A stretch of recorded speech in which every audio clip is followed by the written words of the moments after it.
Howdy. I don't know if I will end up posting this or not. Kind of fishing for friends on Facebook. I gotta come out and ride.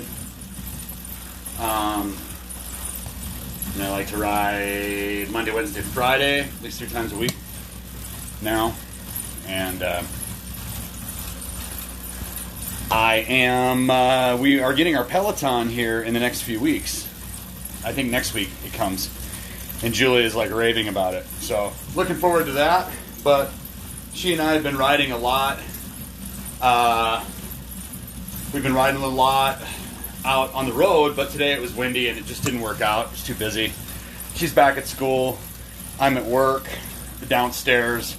We're going through a reorg, so I'm covering all of North America by myself currently. I have a boss, but he's in South America and he's busy, so I'm just basically holding the line during the winter, doing some stuff. So, but it's just a little more volume coming in from East Coast.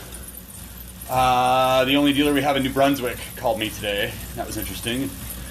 Did a deal in Ohio. Had a couple dealer meetings. It's good. It's good. And then the inauguration happened, and I didn't watch it because I was on a dealer meeting, so we recorded it. Julie's got it inside, but I gotta ride. So I'm gonna ride and talk. So you got somebody watching. If you're watching and you're gonna stick around, let me know who you are so I can tell you stories about how I know you.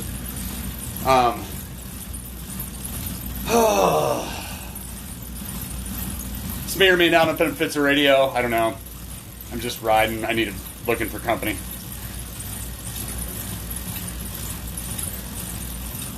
Just looking for company.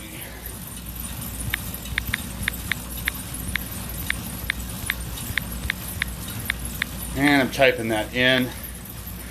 Company on a 1 hour garage ride. Yay.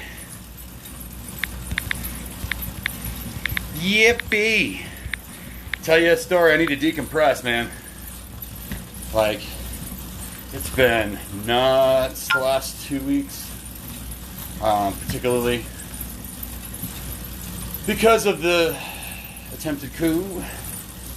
And there's people like, are you sure it was a coup? Like, yeah, I read the definition on Pfitzer Radio previously, and it fits the definition of a coup, for sure. If you don't believe me, go look it up in the dictionary. Absolutely. Hey, who we got here? Who we got here? Who we got? Darren, connect. Right on, man. How you doing, dude? I'm exercising in my garage. Looking for people to come along for a ride. Darren, you'll be happy to know, my friend. I don't know if you knew this, but I'm like writing a book. I don't know if you've ever heard me talk about this. It's not a book like that the world's gonna see. It's my book. It's me. I rewrote my history. Hey, Steve, big Steve. And the funny thing is, Darren, I am about 275 pages in, and I've written through till I'm like 10 and a half, and this is all off of things that I kind of vaguely remember, and I had written down for years and years and years, and I've just been kind of stitching it together to tell a story to myself, basically, and my kids someday. The truth is I know it with, everything I know, It's pretty private stuff, but it's fun to write because, like, there was a summer I'm writing about the Selby Pool from back in the glory days, and we were always doing cannonballs and can openers till we were just beat red and tired, all chlorinated red eyes, boogers coming out of noses, like, it was awesome, though. We all, like, it was like the Sandlot. We all, like, looked at the girls and looked at the lifeguard and whatever. And then we'd go down to the railroad tracks. Shannon, hey! We'd go down to the railroad tracks and hammer on that stupid bridge for like 2 summers. We all went down there, like 10 of us, like a gang. And I was like the train wizard. And you guys were just following along. We were all down there every day, just pounding on the railroad bridge like, I don't know what we were doing. Ward Chesky said one time, he's like, what the fuck were we doing? And I was like, I don't know what we were doing. Like, I like to watch trains, and you guys were there with me. You're my friends. So it was kind of fun. I'm writing about that, writing about staying out at night with Heather and Teresa and going garden raiding, watching a train at night, mooning the caboose when trains still had cabooses. Shannon, I'm 275 pages in. I'm 10 and a half in the book. I just got to try and find time to keep hammering on. There's so much stuff going on right now. I've just gotten super busy, so I'm trying. It's part of my therapy, but I'm doing a health and life coach certificate, and I'm about 4 months into that, and I got another 2 to go, so I have both certificates. So just working on stuff. It's all part of figuring out who we are, right? So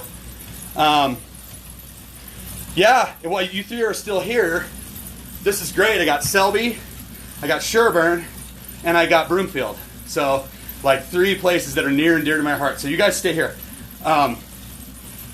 I am close to having a deal to have a host a 1 hour a month, I think, for a whole year, 12 episodes, for a podcast about precision agriculture and be the roundtable moderator.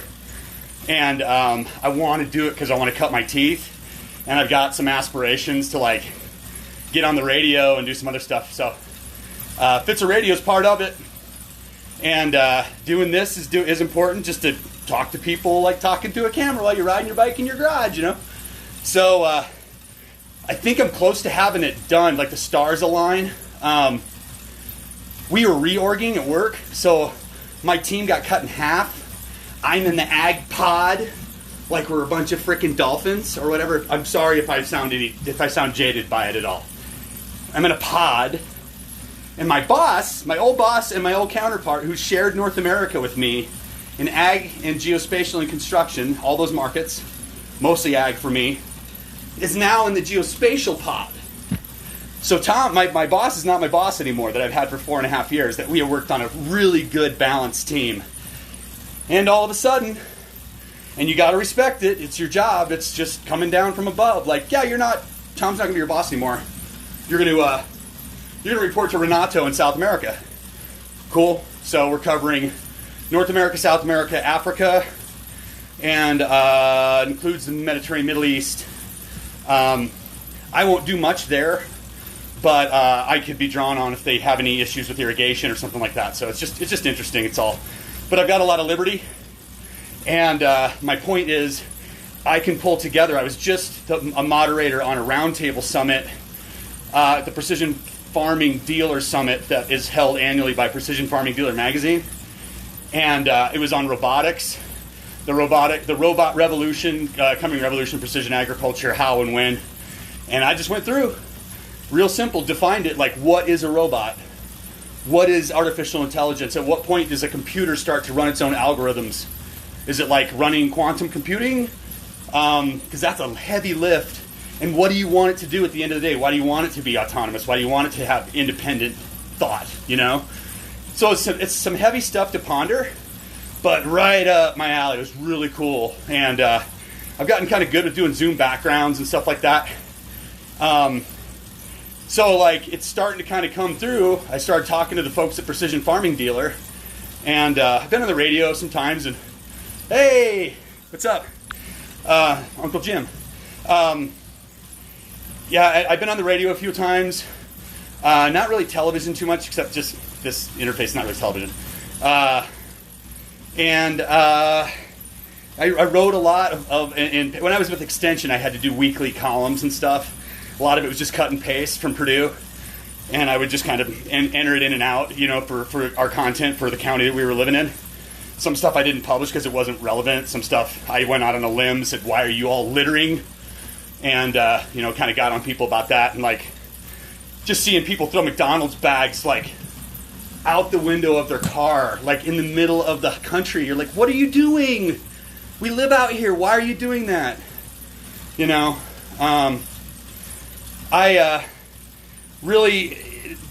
Indiana was tough. It was 12 years ago?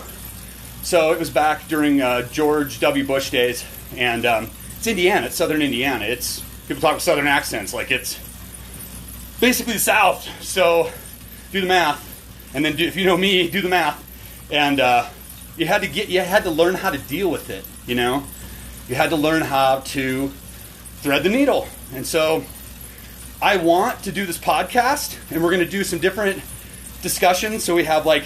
Not an hour. It's probably going to be more like 30 to 45 minutes. But one that comes right to mind right off the top is digital agronomy. So how are we taking the traditional agronomy trade, people going out and kicking clods and looking for bugs in a field on a four-wheeler, how do you do that in a virtual sense? How do you do that with GIS, with geospatial information appended to other data sets to be able to like correlate data and make it look 3D in a computer and stuff? And look at different layers of analytics over different years and different trends and try to couple it with other macro trends out of the industry that you're, machinery or the general economy, and you correlate data. You correlate federal data that you get. But it's like you're bringing value. And what does that look like to a farmer? Or what does it look like to an agronomist? Somebody who's an agronomist or somebody who's a GPS nerd, those are two very different trades, two very different people. So like, how do you marry the two together? And I've got an idea, and my buddy Will's got an idea, and another friend of ours, he has an idea. His name's Brian Luter. He's a libertarian. I'm a progressive Democrat. Will's a sort of middle-of-the-road farmer, a non-Trumpist, card-carrying Republican South Dakota farmer. We're all friends, really, really good friends. We all respect each other. And I want to get those guys on this series and kind of have them part of it too, so we can have some discussion around things like precision agronomy or digitization or robotics or alternative crops like industrialized hemp or carbon sequestration, or what does it mean to have a wind turbine farm? What if I live in a wind turbine array? Will it interfere with my GPS signals? Yada, yada, yada, stuff like that. Looking at space weather. We watch, I'm a solar weatherman. That's why I have the Aurora Borealis behind my head on that picture. Because I actually watch solar weather, because it'll interfere with GPS signals. So if we can predict that, we can build customer trust, and we can just learn how to build trust with people because we're like telling them the truth, right? So a lot of this stuff that people out in rural America use in the field is science, and it's based on the same principles that you would base any other realization around science on. It's really kind of, I hate to say it's not questioned. There are definitely questions within science, but you're building on top of different logics. So you can use different logics in chemistry and physics that you can also use in economics, which has nothing to do with physical science. It's studying people's buying habits, or even if you study traffic, you're studying how people act in a group, right? And it's like crazy the stuff you see people do if you look at traffic studies. My brother Todd studied that in college, and he shared a little bit of it with me, and it was always kind of really, it was like interesting. He's now the city engineer for Omaha, Nebraska. I'm me, and our other brother lives in Arvada. But we learn that kind of stuff from each other, and I guess it just stuck. And so I've got a lot of stuff rolling around that I want to share, and I really want to build relationships. I want to show other people like you all, I want to show you how to build relationships and we're all Americans. We got a country to take care of. Like, we can't be divided, and we really need to take care of each other. And I want to be an example. And Shannon, we've reached across, we've had all sorts of discussions, other people on here too. We don't see eye to eye. We're not on the same plane politically. Like, I believe something different than you believe. But I still respect you and I still love you. So let's just learn how to have conversations around precision agronomy and GPS and trains and your top 5, 80s songs, top 5 70s songs. I would have to have Neil Diamond, Coming to America. I just posted a Pfitzer Radio video up, and it opens up with that. It's dedicated to my mom. And that's good, too, because she and I are talking again. It had been 3 years. And finally the time came. It was just time. And something happened, and it made sense. So, talking to my mom again. I mean, don't stop loving your mom. You just... Sometimes it's better to stay away because you don't have a lot to say, and what you are going to say is going to hurt. So it's better to, hey Jen, it's better to to just kind of go there, but you kind of got to be big about it too. I mean, when we talk about just the divide in this country between people, I live it. I came from red America. I work in red America. I'm not a red American. I am a blue-blooded American. I served my country in Peace Corps and in the Navy. And, but I got to thread the needle. And it's like you don't have you don't have the luxury of being able to choose. You're in the middle. And you don't want to lose relationships either. So sometimes you learn how to burn bridges out of defense. And that's not the best way to go about it. We really all need to be talking to each other. It just comes from, a lot of this comes from fear. A lot of it comes from a pretty dark place. And we need to get over it. We're all one country. We need each other. Rural America is, I don't know if there's anybody on here that doesn't believe it, man. You're sitting on a gold mine with regard to climate initiatives that are going to be coming down. I mean, it's not just a little bit of some, wind turbines here and some soil there. It's going to take planting trees, new types of trees, new types of crops, new types of thoughts around crops, thoughts about not being able to use inorganic nitrogen that comes out of pours out of Canada by the trainload. That's cheap, that they're willing to sell you. It's all going in the atmosphere at the end of the day. It all ends up, either that or it ends up getting sequestered in the soil, but that's... it can only handle so much. It's like a sponge. After a while, it just ends up evaporating. So there's a lot of science.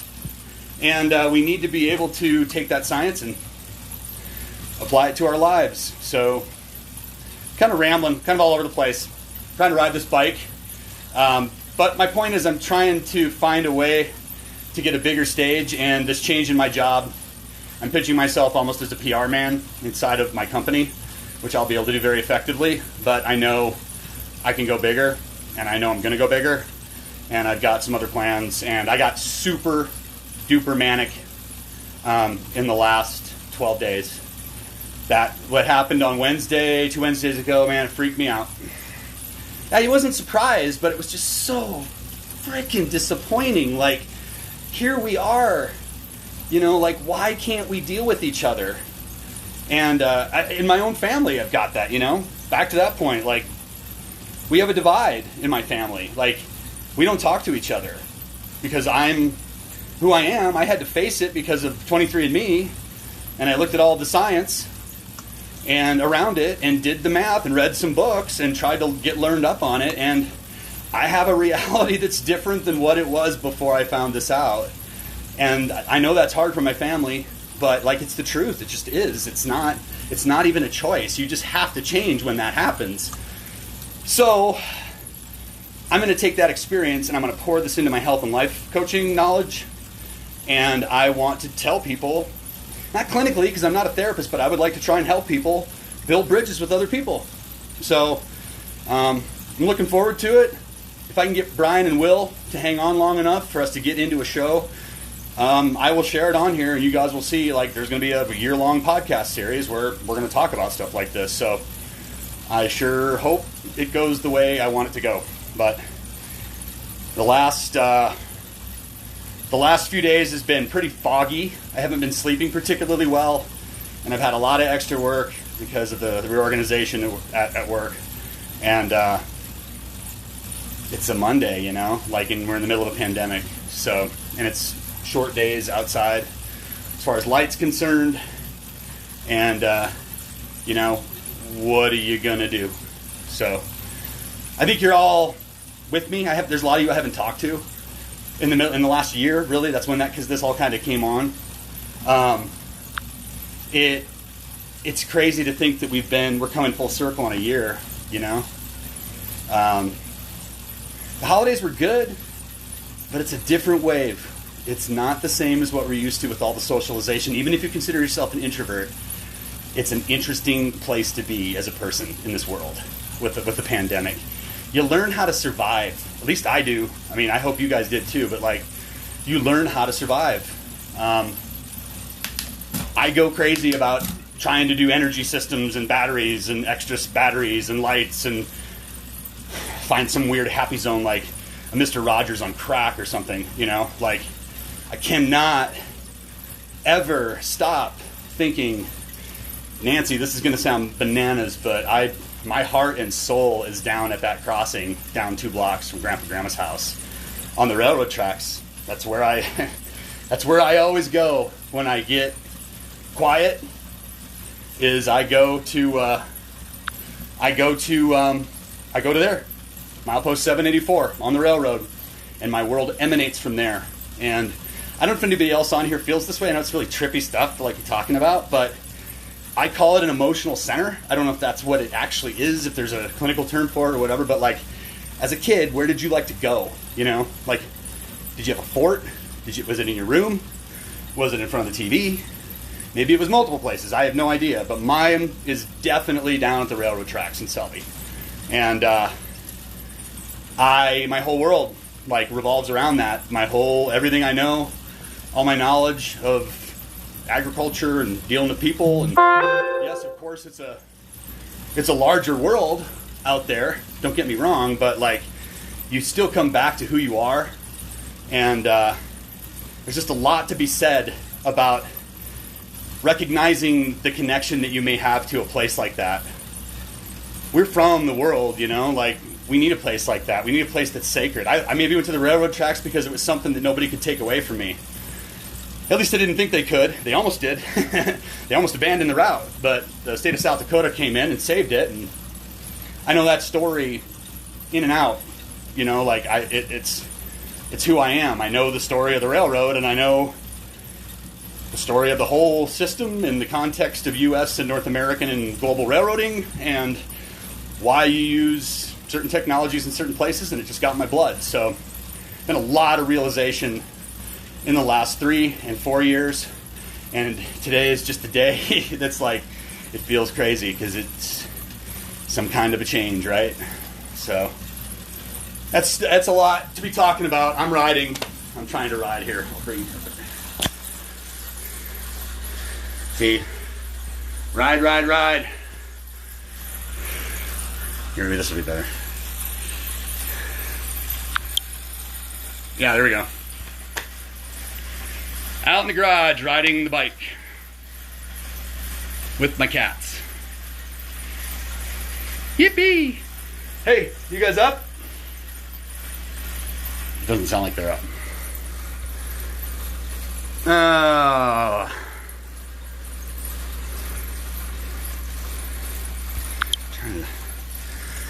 Believe it or not, I'm not exactly tech savvy. Addie kind of gets on me.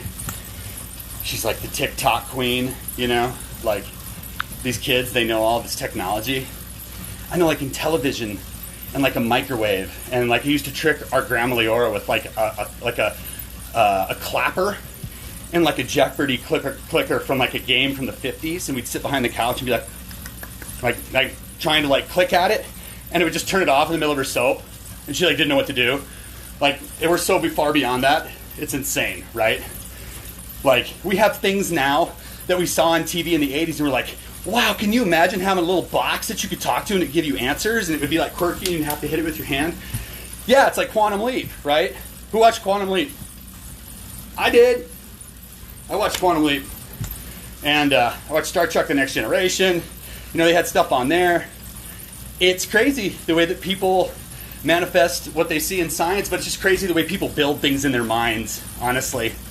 Like, just understanding, like, at all about how the human mind works under stress and in certain conditions of stress, you know, whether it's emotional stress or you're deprived of food or you're super tired. Like, it all comes across as stress, but it's at different parts of your body, and different parts of your body are affected. So it's pretty crazy. I'm about at the end of the health coaching part. So you got to do both, and it makes sense to do both together because everything's connected. I kind of want to be more of like a life coach trained, like not even use it, just use it at work and get trained up on it and stuff, you know?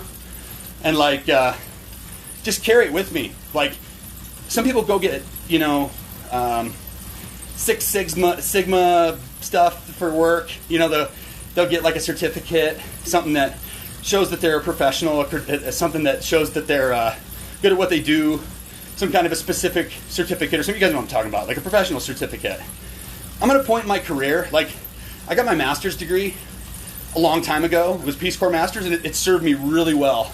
I got it, and I went right into work in the Extension Service for 4 years. And then I came and worked at Trimble. I started a couple businesses, sold one to a John Deere dealership, worked at the dealership for 3 years there up in Greeley, and then came back to Trimble into this job. And I want to do more now. We're coming into a change. Jen, you can attest to this. I remember we were driving down the street in Mobridge, and I was 18, and I'm like, climate change is going to change our life. It's about halfway through our career, something's going to happen, and I'm banking on it. Right? What was that, 1997? Thank you. So, a lot to be said about having called that one. Not pat myself on the back, I was just reading the stuff that my brother was handing me. Coming out of CU Boulder, and it's all science, it's all based on truth. So, it's not like you have a crystal ball, it's just do the math on where we're going to be, and that's why it's so scary when you start looking about 12 or 15 years out. If we don't change our course, we're not going to be able to grow food. And I think it's bad now. COVID's bad? Yeah, just wait. We don't want that to happen, man. So I know that, and I've got 2 daughters, and I want to step into it. I'm looking to become vice chair or something on our local Democratic County committee for the Broomfield County Democrats. I've got a application out to be on a board called the ACES, Advisory Committee for Environmental Sustainability in Broomfield. I'm talking to the governor's office, trying to give them some suggestions about trying to promote hemp. I'm on my 8th year on the Colorado Department of Agriculture's Industrialized Hemp Advisory Committee.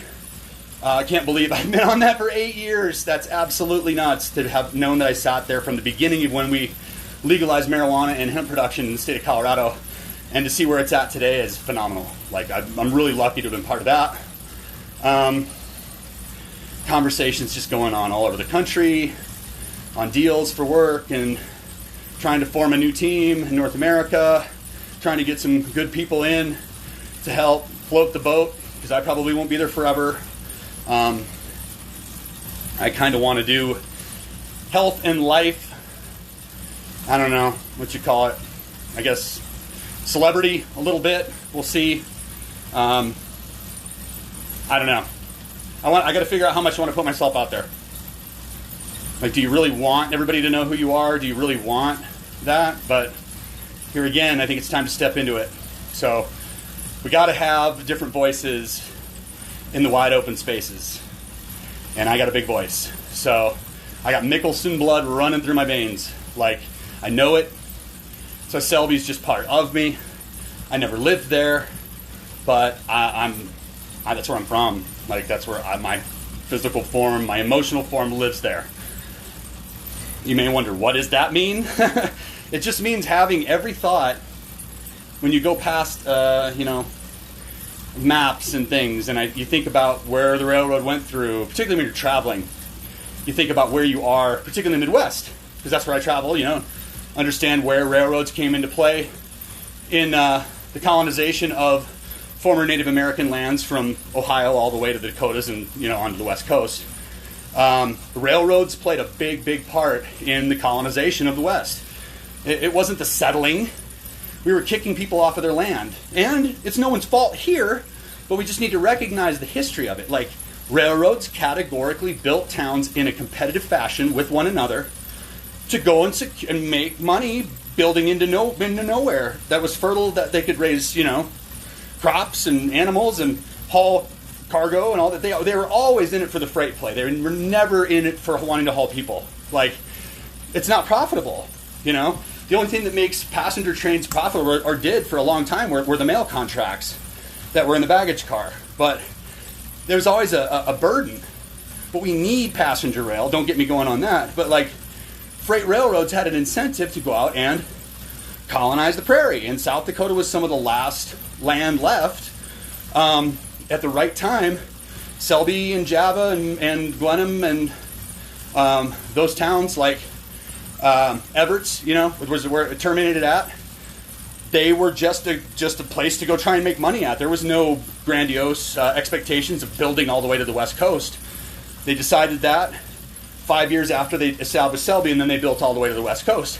By that time, the colonization was a little bit, it was on because they went right into Indian reservations right at West River in Mobridge, and Standing Rock and Cheyenne River.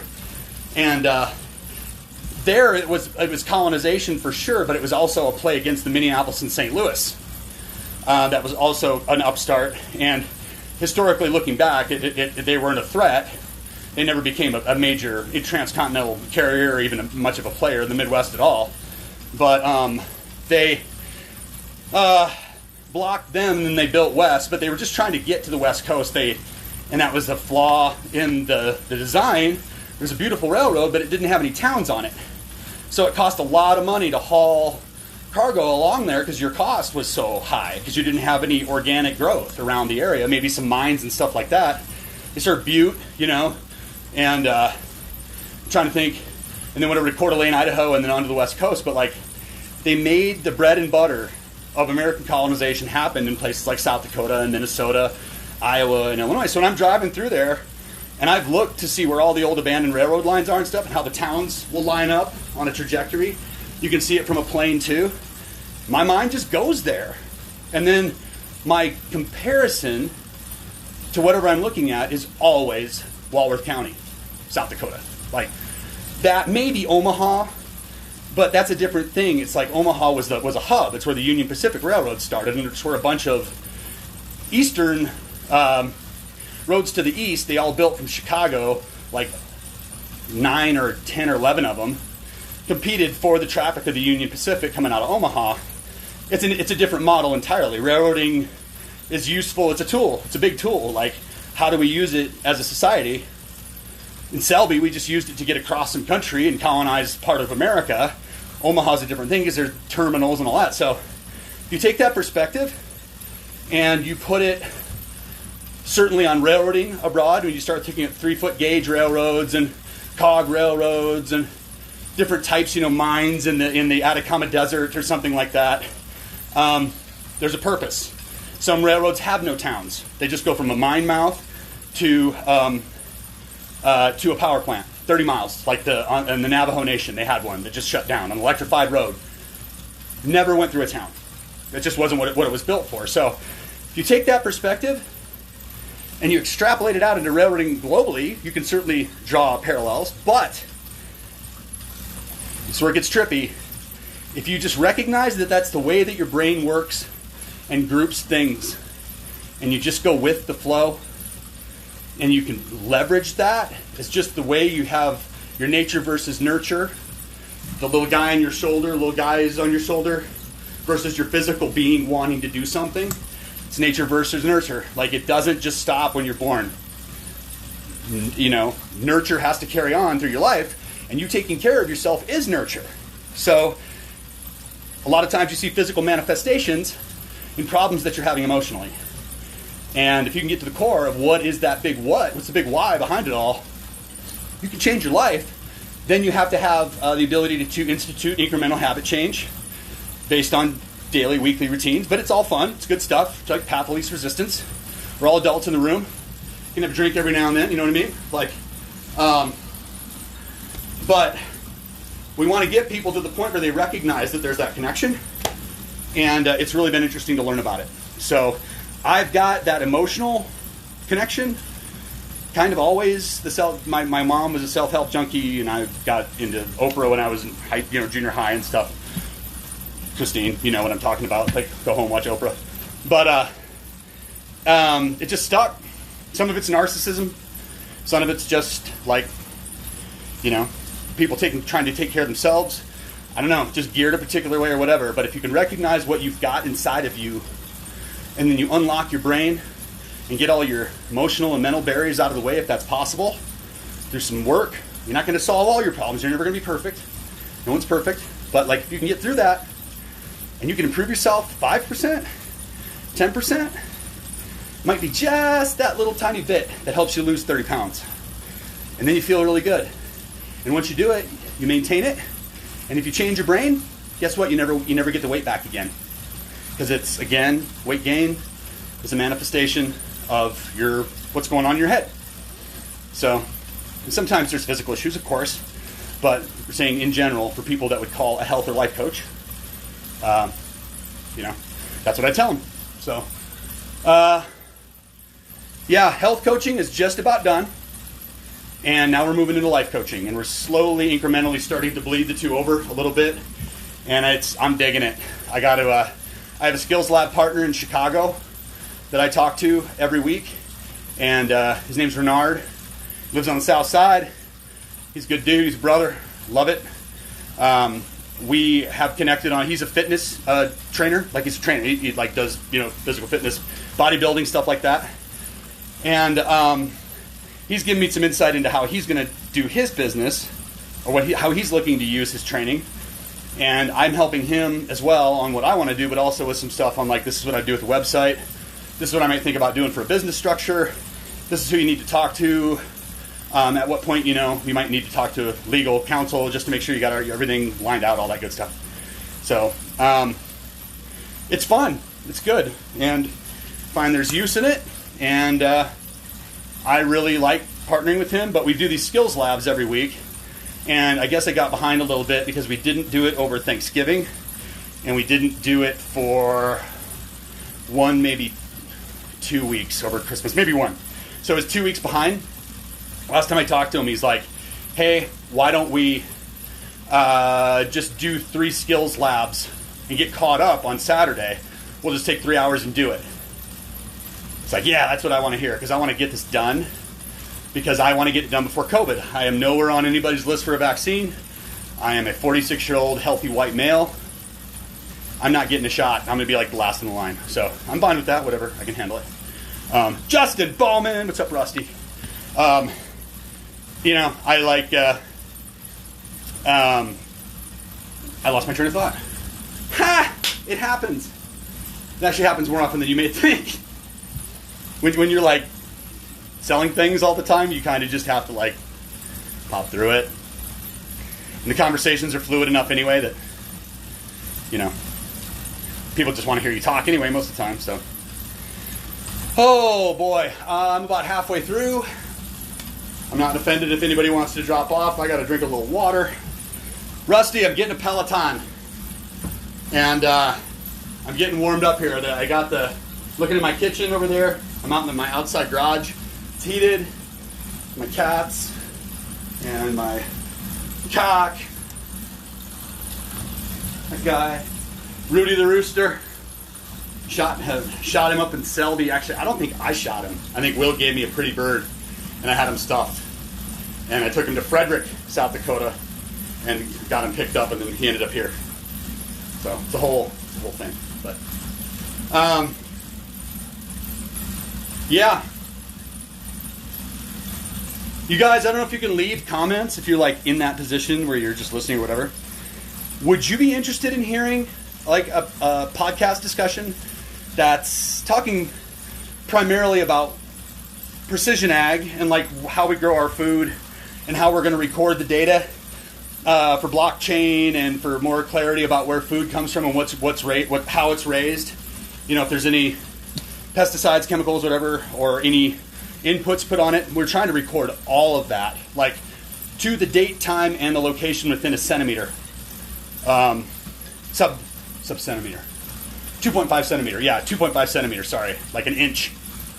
So we can get below that. So if you have a planter and you've got a culture in the ground that's steering that planter, we can get that planted seed about that close. Year-to-year repeatability. You go back out with the satellite. No radios, no cell modems. It's clean. That's what I do in my job. And then I go out and talk to Case IH New Holland dealers, Agco dealers, sometimes Trimble resellers across North America, including Canada, not Quebec. But I want to share that perspective, and I want to have people that can call in. Maybe some of you guys can call in, and ask questions, make comments. And there'll be 3 of us, hopefully, sitting there talking about what you want to talk about. So, admittedly, one of my major influences for the middle of this is Howard Stern. I've listened to Howard for really on and off, I have to say, for some years. I was exposed to him in college.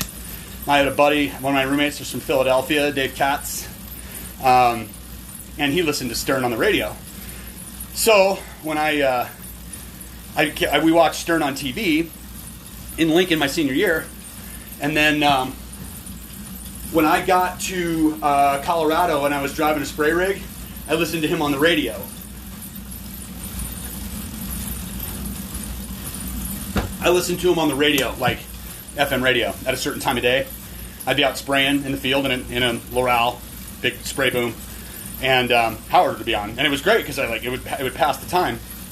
I remember the day Columbine happened, and he was summarily kicked off the radio in the state of Colorado for saying something pretty vile, and I wasn't proud of that, but no one's perfect, and it's Howard Stern. So, and then I was in Peace Corps and all that, and it dropped off. I couldn't listen to him. I just didn't listen to him. I just didn't think about it. And then when I started going back out on the road on this job 4.5 years ago, I started getting XM radio because I needed something to listen to out in the wide open spaces.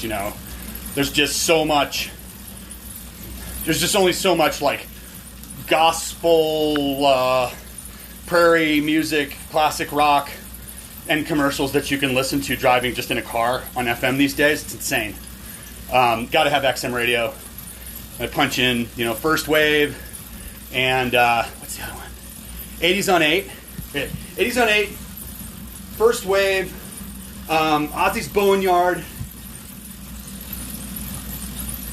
I usually have 5. Howard, on Howard 100, and then MSNBC. And I just float between those channels when I'm out on the road. Or I'm on the phone, or whatever. But you listen. And it's the personnel, it's the development. It's he admittedly started with puppets. His dad was in radio.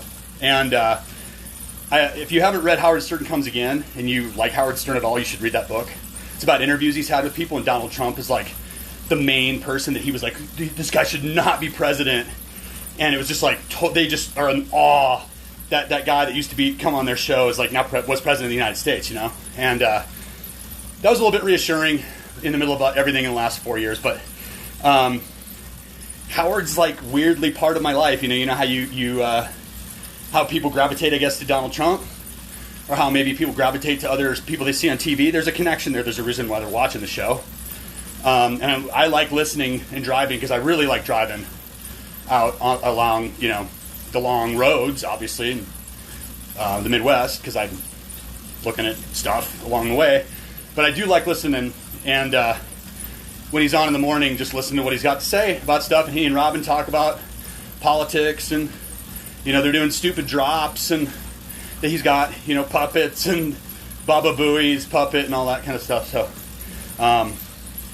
I've always just thought it was funny as Mr. Rogers or Sesame Street or Captain Kangaroo, Pee-wee's Playhouse. That's me. I'm kind of that guy. So, trying to own it, trying to channel that shit, as they say. And, man, the flow is unbelievable. And I would say the flow in the last 12 days, when I think somebody's got their finger on the button, and I grew up in Omaha, Nebraska, and I could see from our house was planes would fly right over our back, just right through, just this landing, coming in, huge bombers, one after another. And, the late 70s, where it was hot, there was a lot going on, and the early 80s, right before he moved to Minnesota, there was a lot going on there, and all those planes and everything, it just scared the living crap out of us that we were going to be vaporized, right? And I was always a little bit worried about that happening in the last 4 years. I know it sounds absolutely nuts, but it's not necessarily the intention. It's just things get out of control because there's a command structure and messages get crossed, and running this country is not an easy thing to do at some levels, especially not with nuclear weapons and nuclear diplomacy. So knowing all the history of it freaked me out. And my brain, after during and after the coup, we went to the coup attempt, went to a different place. And I just started thinking about a lot, and a lot came through. And having some resolution with my mom has certainly helped. And going through a reorg at work, and writing a book, and riding bike, and COVID and having a family and a bunch of pets and stuff, and puppets and trains. Having all those things, it's a lot to carry. So you just kind of got to go along with it and try not be an asshole and know when you're being an asshole and try and not be an asshole.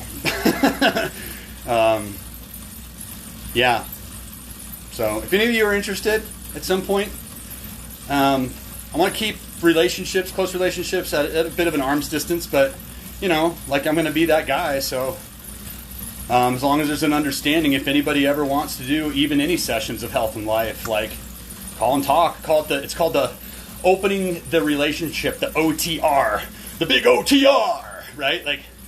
All these terms where it's everybody's happy, all right, woo, woo, and everybody's clapping, and Renard and I are in the back has everybody lost their mind? This is just school for us. We're just trying to get trained up. So, not that I mind. People can celebrate. That's fine. I just celebrate in a different way. I'm not so boisterous with it. You know what I mean? So, anyhow, there's that train of thought again. See? Squirrel! You know what I mean? This is my burden, man. ADD. Train! I know I've told you guys this, but I made a sound tape. A tape. I made an MP3. And it came from a kid in Bristol, South Dakota, who's on he's on my South Dakota Rail Fanning or Milwaukee Road Historical Association friends Facebook page. Anyhow, his dad evidently recorded a Milwaukee Big Stone coal train that was going through Bristol, and he recorded it, and he did it he put it on an HO scale train that he had built, and it goes along kind of you think music to a soundtrack. It's a soundtrack to a model railroad for a train going by, and it was the right kind of locomotives, and the locomotives they play that they offer these days for HO scale can do a lot of cool stuff with sounds and stuff.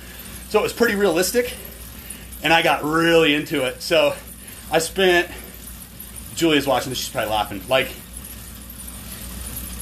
It was 2 days of just go back, edit, it's got to be perfect. No, alter the sound, 40 frequencies, 40%, 40, and just going back and forth, and no, undo, and it had to be perfect. Of course it's not perfect.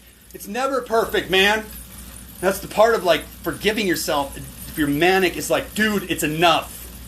80% is enough. 80-20 most of the time gets it done, cutting yourself some slack. So anyway, I got it to a point where if you can imagine yourself, I don't know, people that don't know Selby, South Dakota, my situation, you're just gonna have to go with me here. My grandparents lived 2.5 blocks north of the railroad tracks, where my grandpa had owned for years with Hartson White, Selby Gas, LP Gas. And they had a spur down there, down the railroad tracks, right? This town was built by the railroad. So their house would, in the summertime, I'd sit up there at night, about 2 a.m., and I'd hear a train, I'd hear a hum, a deep hum, in my core. I knew what it was. And at the beginning, it kind of sounded like a Jake brake maybe on a truck, from a distance, but not for very long. And it had a distinct sound. And I used to listen to that sound, and it used to come, what do they call it? Crescendo and diminuendo. Christine Haugen, if you're still listening, I know my music terms, right? Where basically it builds till it hits town, and then it clickety-clacks through, and then fades off until it goes up over above Java. And it's a 25-minute long loop. And it starts around Sitka, a little elevator between Glenham and Selby, coming up this really gentle, this hill, up through Selby, a couple grade crossings along the way, and I memorized that sound sequence. It's not perfect, but I took what he had on that kid, what he had in Bristol, and I just cut out certain parts and then spread them out. And it's just what I remember hearing as a kid, and it's going up and down the terrain and pulling this long train, you know, behind it up into town. And if I was at trackside, I could see the headlight and the lights would be changed and I'd be ready for it.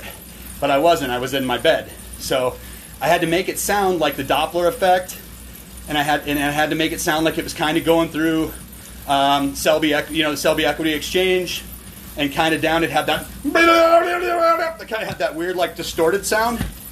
Two grade crossings, one at Main Street, and I don't know what they live on, 2nd Street or whatever it was.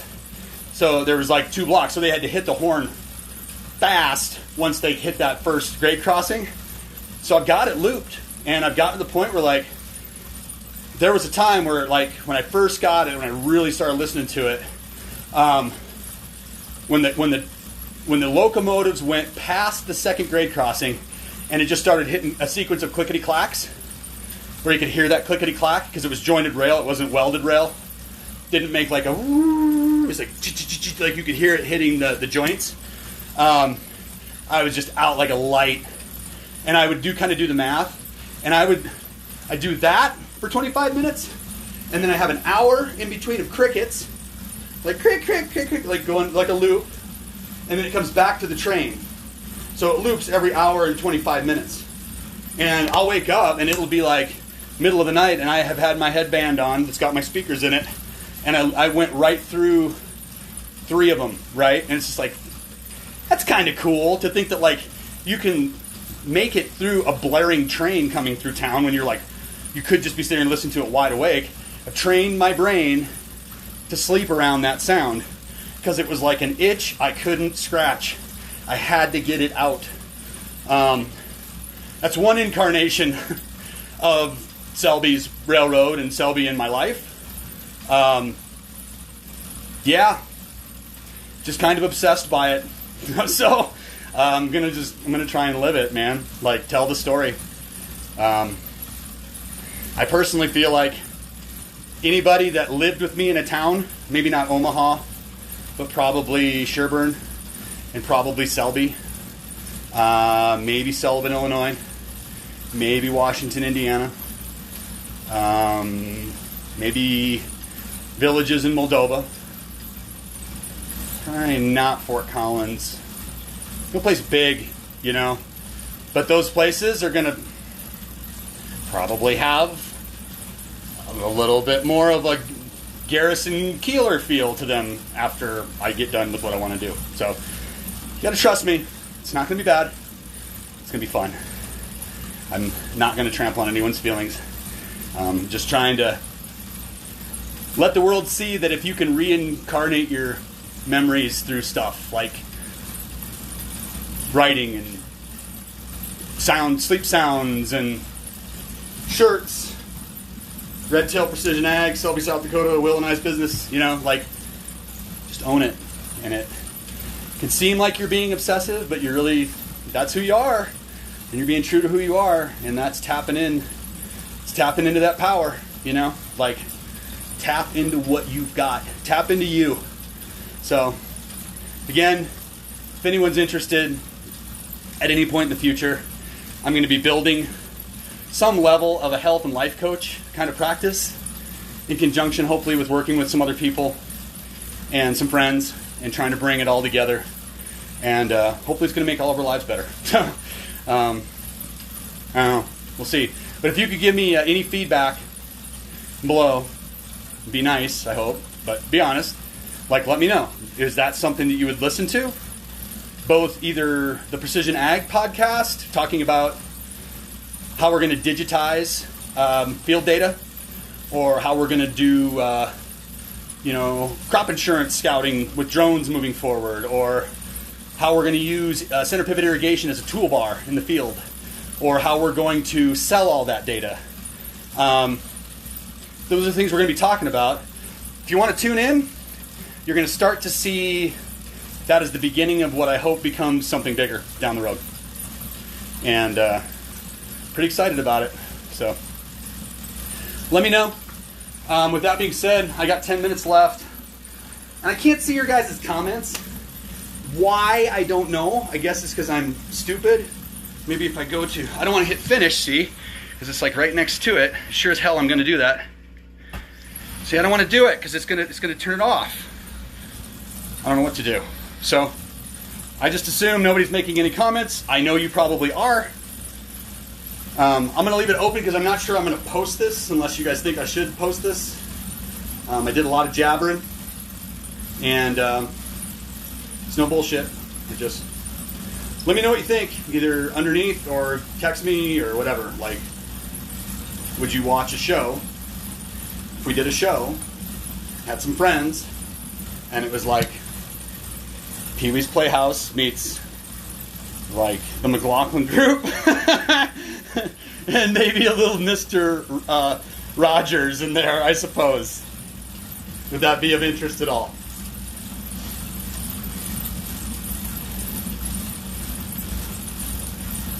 You see all this wood?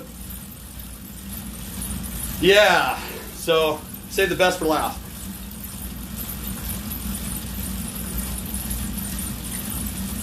So,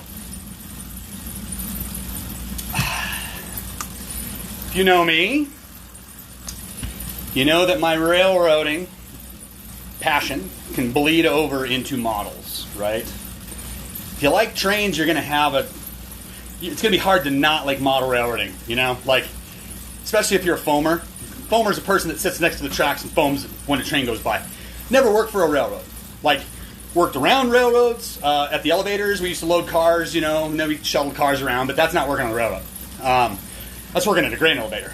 And basically, if you're not a hardcore railroader, it's just my job, and everybody kind of likes model trains, I think.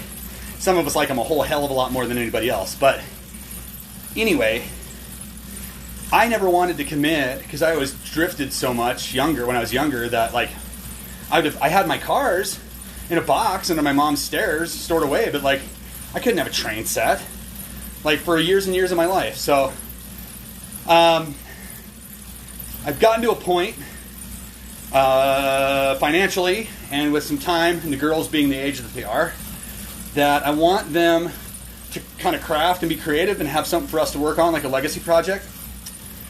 So I am planning to slowly build Walworth County in N scale.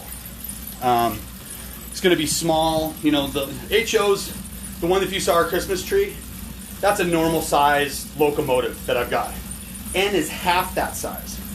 You don't have all the detail and stuff, but you do have some features with some lights and some sound, and you can pull long trains. And the track's tiny. The track's like a centimeter wide, right? But I'm going to do big, wide open panoramas in N scale with like trying to use like rice paper and airbrushing and stuff, some fiber optics for stars, and some cool lighting features. More importantly, to like capture what I want in here and the things that I remember seeing and wishing I could just kind of play God with Walworth County and be like, I wish I had a train over here and I could go there. And what I'm going to do, though, with model railroading, if you really want it to reflect upon what your vision is, because it's art, right? You have a vision that you're putting out there. I'm going to model, to the best of my ability, the trains that I saw trackside at 784 down the road from at the milepost south of my grandma's house. A big stone coal train, a loaded Wisconsin coal train, black, empty Wisconsin coal train that would go the other direction, a grain train, because they used to, there was a lot of grain, and that would be the primary. That'd be it. There wouldn't be a whole lot else. But like, then being able to have other trains that you could run through Selby and Java and Glenham and Mobridge. And I'm going to have a big, right up there along the wall, I'm going to do a big in-scale kind of incarnation of like the Mobridge that goes over the Missouri River. It's a beautiful Army Corps of Engineer built bridge in the late 50s, the 60s.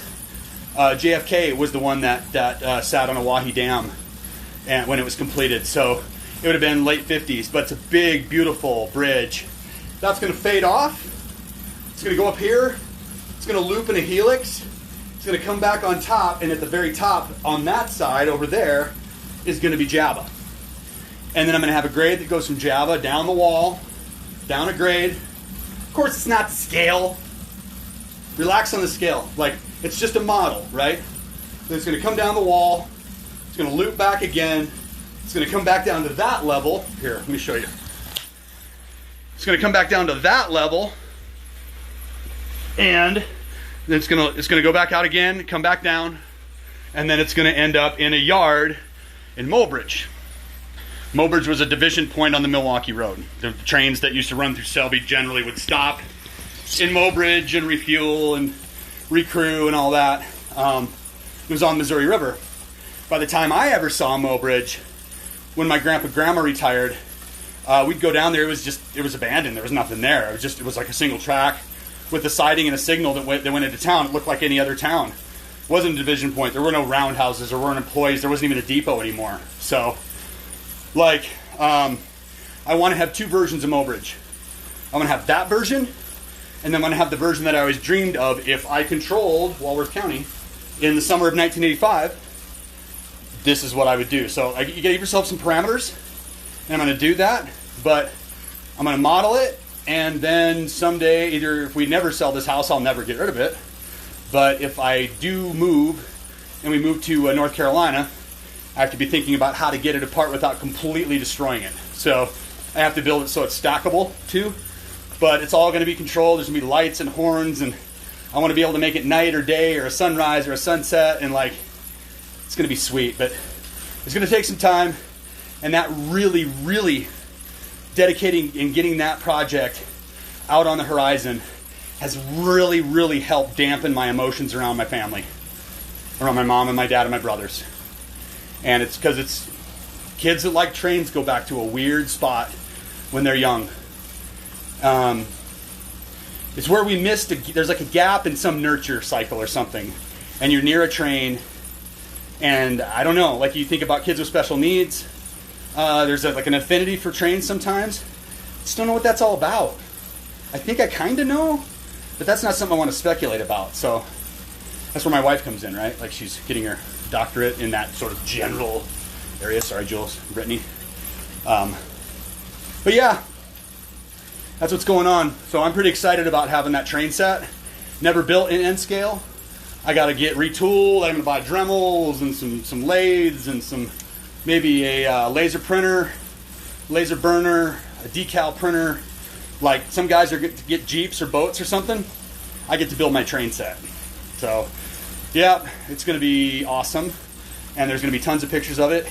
And it may be part of the show someday, where if somebody wants to go trackside and request a manifest freight driven by a combo of Milwaukee Road and Grand Trunk Western rolling stock, I can make it happen, right? Oh, would you like that night or day, ma'am? And kind of sell it like that, So anyway, I probably will post this because I jabbered a lot, and I got a lot out in a really crazy stream that I've been cycling on for an hour, and I'm hurting, but I never really did shift gears because it was too loud. I think I'm good, right? Just riding for an hour, right? It has to be good. It's going to be good enough tonight. Woofda. Cats, what's up? Bobby. Hey. Bob. Stormy. Stormy's sad. Elena comes in tonight and says Stormy's sad because Trump's not president anymore. She's our cat. She's our female cat. I'm sure she's all broken up. I had called her Stormy Daniels until I really got to the point where I thought that was disrespectful. It took about a year, but anyway. 7:28. 2 more minutes. Here, I'm going to stand up for a second. I got to get off of my crutch. We're closing her down, cats. Just a couple more minutes. Hours. Jeez. Oh boy. Yeah, I'm going to get in the hot tub. Well, I hope you guys enjoyed. I hope you stayed on and listened. You're in my Facebook group. It's just friends, so I pretty well called that down, that if you're still in there, you're good to go, So if you've got any feedback, Rusty, you want to get on and talk about some Michigan-Nebraska football these days? Yeah, me neither. Man. Shit the bed, Fred. Are you serious? Those two teams? Whoo! Tennessee is another one. It's just can't get it back. I hear about Miami, but I don't believe that they're just bad. There's too many people that are talented athletically down there to be bad. So, okay, coming upon 729. 784. It's the old milepost marker from up there. It's everywhere. It's everywhere. It's everywhere. Okay, I'm out. Thanks for watching.